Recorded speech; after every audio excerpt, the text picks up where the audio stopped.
Hello everyone, আসসালামু আলাইকুম। কেমন আছেন আপনারা সবাই? আশা করি নিশ্চয়ই ভালো আছেন। আমি আপনাদের দয়ায় আলহামদুলিল্লাহ ভালো আছি। আজকে চলে আসছি জিলাপি বানাবো, সেই রেসিপি নিয়ে।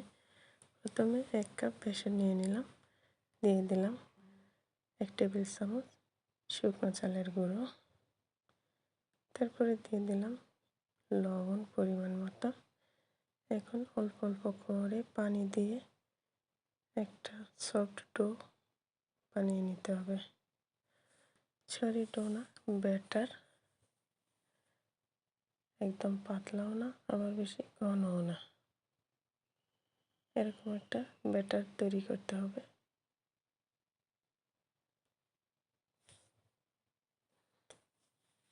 এই তো, এখন দিয়ে দেব বেকিং পাউডার 1 চা চামচ। এখন এরকম করে ভালো করে হাত দিয়ে এরকম কষলিয়ে কষলিয়ে মথে নিতে হবে, যেন ডোটা একদম পারফেক্ট হয়। তো এই তো আমার ডো তৈরি।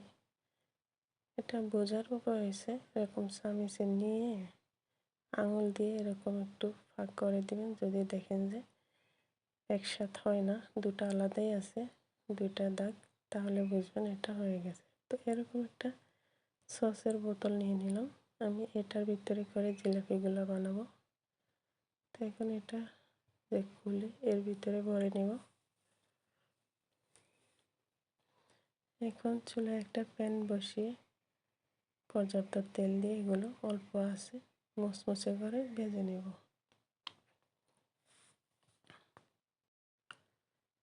ভেজে নেওয়া হয়ে গেছে, তুলে নেব। আসলে আমার অসাধারণ গুণে যা হইলো আর কি, এবড়ো থেবড়ো। এই তো, আসলে আমি যতটুকু পেরেছি অতটুকুই শেয়ার করলাম। দেখতে যেমনই হোক না কেন, খেতে কিন্তু দারুণ হয়েছে। তো আমি আরও একটি দেখিয়ে দিচ্ছি। মানে এরকম পেস্টটা দিলেই হয়ে যাবে। জিলাপি তো কথায় আছে না, জিলাপি আড়াই পেস। তো এরকম করে দিলেই হবে। যত পেঁচাবেন ততই সুন্দর। আর আরেকটা কথা বলে রাখি, এই জিলাপিগুলো ভাজতে অত ডুবো তেল লাগে না, কারণ বেশি ডুবো তেল দিলে দেখা যায় না আমি কোথায় রাখলাম, কেমন পড়লো না পড়লো। সেজন্য জিলাপিগুলো যেন অল্প ডুবে যায় এরকম পরিমাণে তেল দিতে হবে। বেশি তেল দিলে একদম নিচে ডুবে যায়, উপরে ফেনা ওঠে, তখন আর দেখা যায় না যে কোন সিস্টেমে পড়তেছে বা কেমন হইতেছে, এগুলো দেখা যায় না। এই যে অল্প তেল দিলে কি দেখা যায় সবগুলো।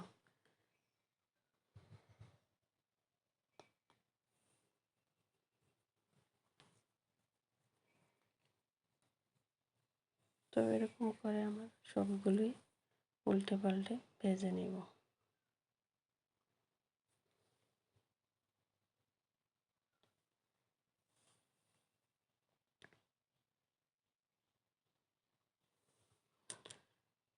তো ভেজে নেওয়া হয়ে গেলে তারপরে এগুলোর জন্য একটা শিরা বানাতে হবে।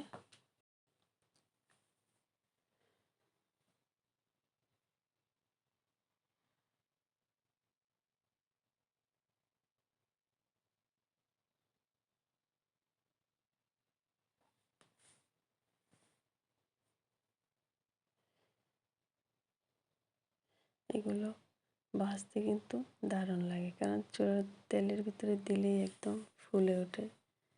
দেখতে যেরকম সুন্দর দেখা যায় ফুলের মতো, খেতেও কিন্তু দারুণ। তো এই তো আমার সবগুলো ভাজা হয়ে গেছে।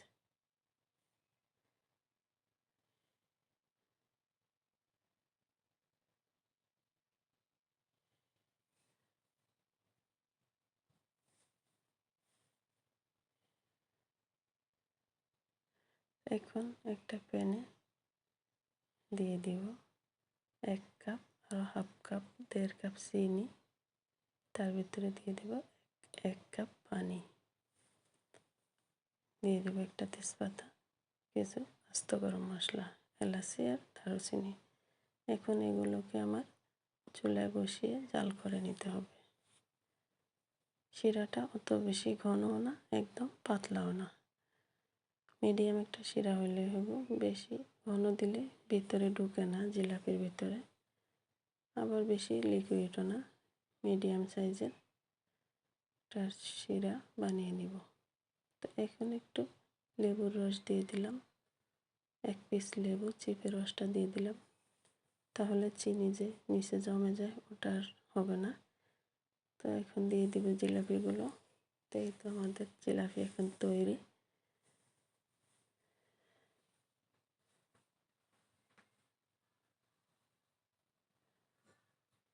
তো আজ এ পর্যন্ত। সবাই ভালো থাকবেন, সুস্থ থাকবেন, নিরাপদে থাকবেন। আল্লাহ হাফেজ।